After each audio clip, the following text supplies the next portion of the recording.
Hey everybody, Dirili here. Thank you so much for joining me for another episode of My Butler. Back with my sexy, unabashed Yonekura on Chapter 3, Proof of a Kiss. So we tried to strike a bargain with him, but we're not really sure if he's going for it or not. Let's see how his behavior is in this episode. You can just sit back, relax, and let me read you a story. Almost a month has passed since I started living in my aunt's mansion. I've been living a life of luxury.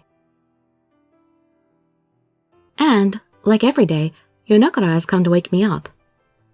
Are you awake? I prepared cambric tea for you to drink this morning. Cambric tea? It's made from assam, and I put milk and honey in it. The assam has been boiled longer for a refined taste, but the milk and honey add body to it. It sounds delicious.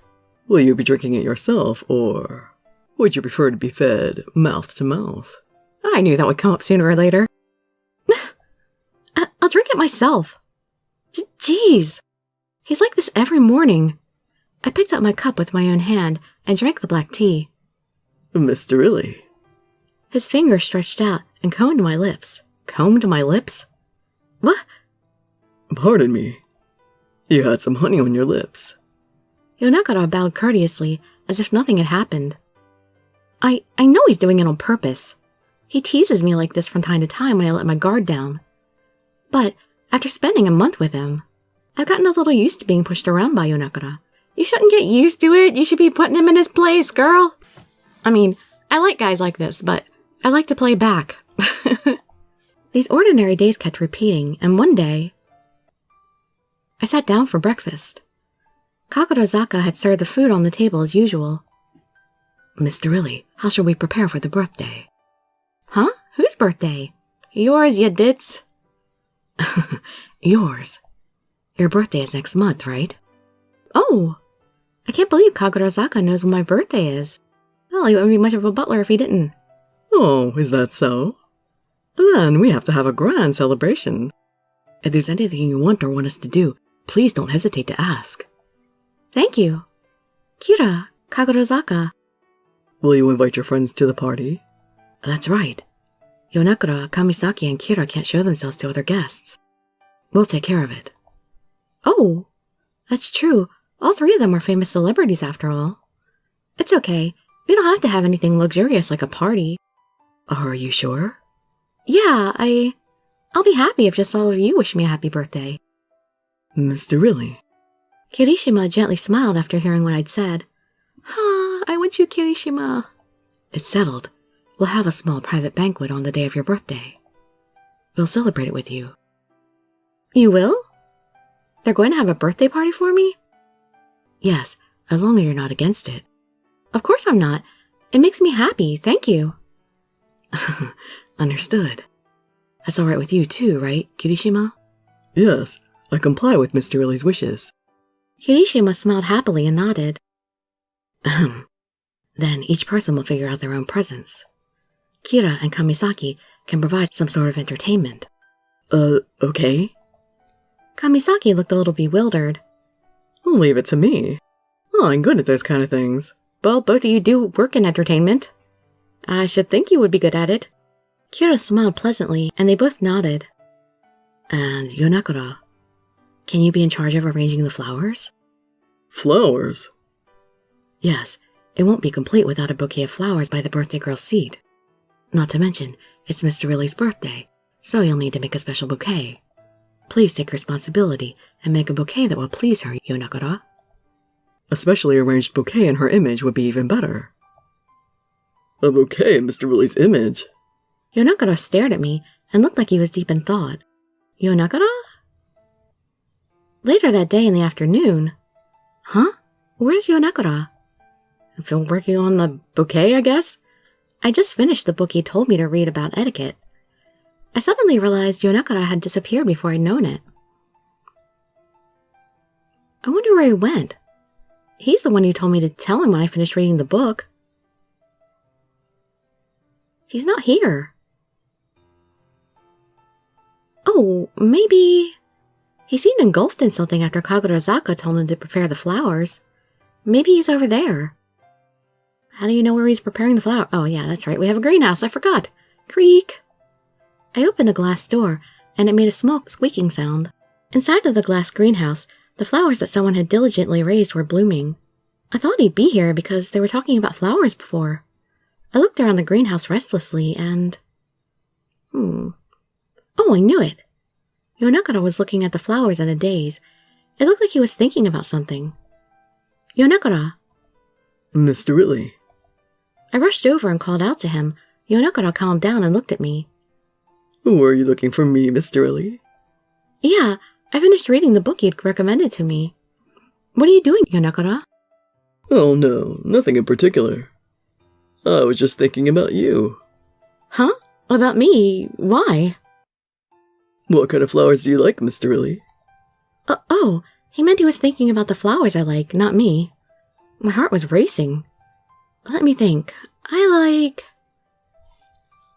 red roses is what I'm supposed to say in here, but in reality, I like lilies. I like Asiatic lilies, because they smell so nice. Red roses, I guess. Red roses. That flower symbolizes love, beauty, passion, and I love you, please make me yours. He looked at me with eyes filled with passion, and my heart almost leapt out of my chest. Is that his acting ability? Right. Nevertheless, I'm surprised you know so much about flower meanings. I don't. I'd merely looked it up. I'd done it to order the flowers that suited you best. Oh. He smiled at me gently, and my heart rate jumped up on its own again. This smile, it's just an act, so I can't trust it. Miss Dirili, is something wrong? No, nothing at all. Yonekura is just playing the role of a kind butler, that's all. I can't afford to take him seriously. Oh, but the flowers in the greenhouse are very pretty. Especially these roses. Take a look. I tried to get the attention off my pink face and looked away from Yonekura. I reached out to the pink roses next to me. Miss Dirili, if you touch them carelessly, the thorns will... Huh? I heard Yonekura's warning a moment too late. I pricked my finger on a thorn. Ouch! A sharp pain ran down my fingertip. Sheesh, as soon as I warn you, you do it. Let me see it. Yonekura looked a little irritated as he put his hand out toward me. Huh? Please, lend me your hand, Miss Dirili. This time he spoke politely and forcefully took my hand. At least, that's what I thought. Huh? He didn't hesitate to suck on the finger that I'd pricked on the thorn. I knew he was going to do that. Yonekura, my finger is... He was sucking so powerfully, my body jumped and trembled. Yonekura's tongue was entwining itself around my finger. What is this? You don't need to suck so hard, you're not a vampire, I don't think. Even though he's just sucking on my finger, a sweet numbing feeling crawled up my body, making me shudder. He finally took one last loud suck, and Yonekura took his lips away from my finger. What is it, Miss Dirili? You know, and you're the one who did this to me. Your face is completely red. I know. It had looked like your finger was bleeding, so I decided to disinfect it. Yonekura spoke calmly, and from the crevices of his lips, I could see a glimpse of the red tip of his tongue. That tongue was on my finger. I could feel my cheeks get redder, and instinctively looked away. Then... I swear. You really are cute. Yonekura smiled bitterly, and I could hear his low mumble mixed with a sigh. Yonekura reached his hand out to me. Huh? His long fingers undid the buttons on my chest one by one. What are you doing? It's okay. Just be still and quiet. I was shocked, and as I leaned back, he put his finger on my lip to silence me. Yonekura. I told you to be quiet, didn't I? His voice was gentle, but his words were a different story. His fingers were still unbuttoning my shirt, even in that moment. I'm going to check your body to see if you injured yourself elsewhere. Elsewhere? The thorn only pricked my finger. There's a risk you'll have an allergic reaction, right? Anaphylactic shock? Yeah, that. Yonekura nodded, looking satisfied. That's something that happens with bees, you... Please turn around.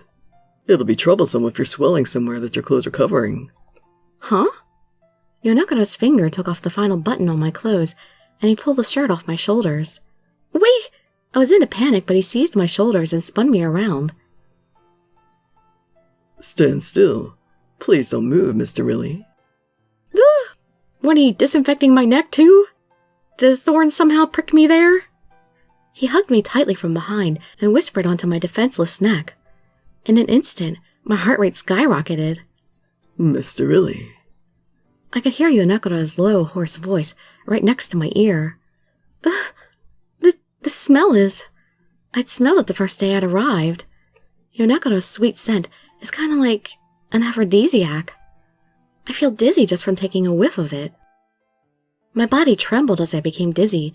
Without thinking, I leaned on Yonekura. Something hot, soft, and wet pressed up against my neck. I could feel him sucking strongly again, and it felt a little painful. Yonekura? Didn't I tell you not to move?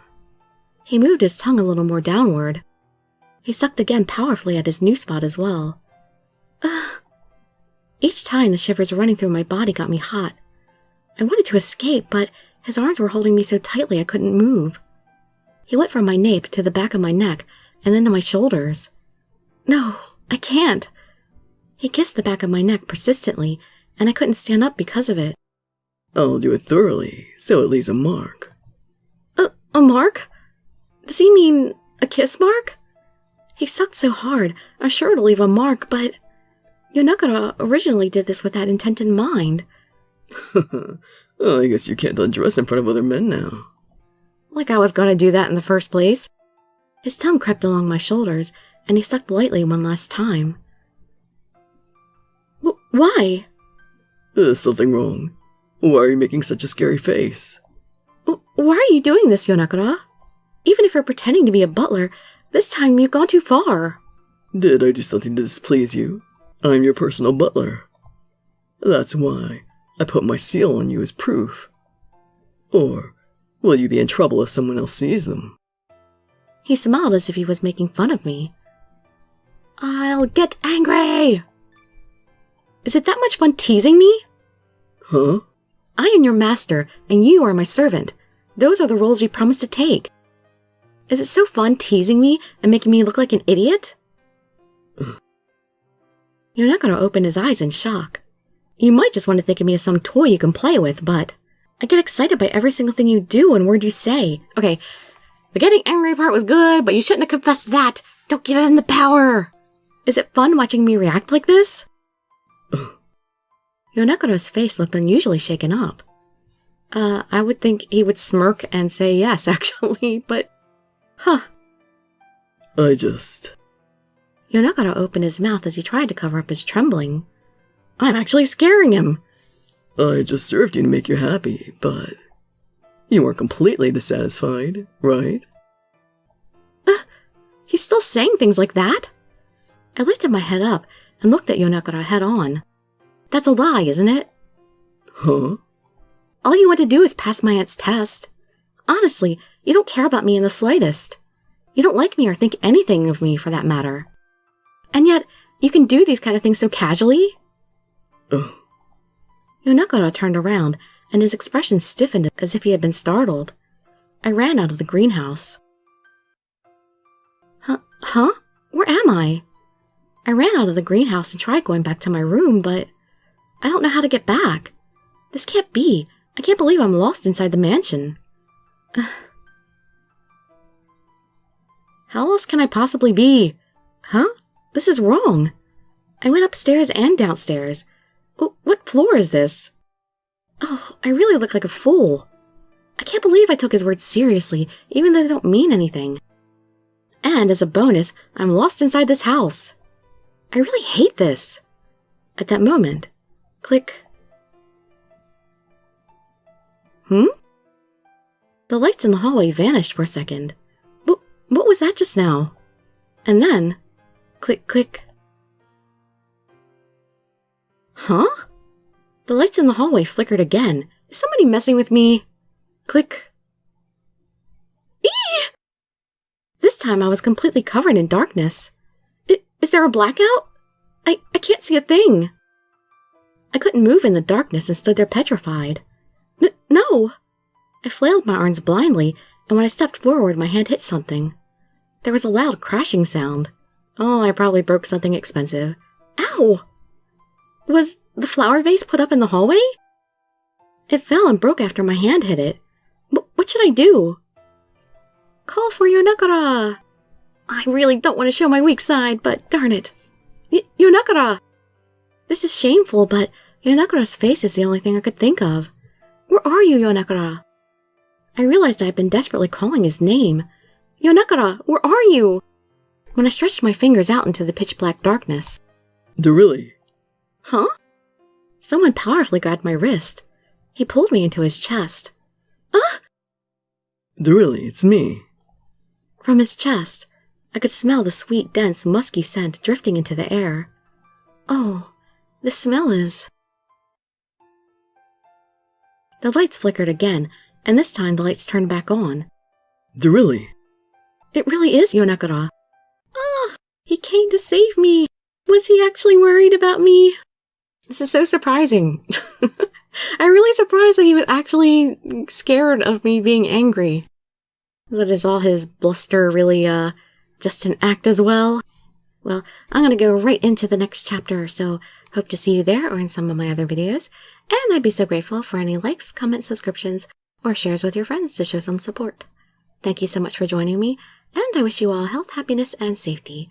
Dirili signing out. Bye-bye, everybody.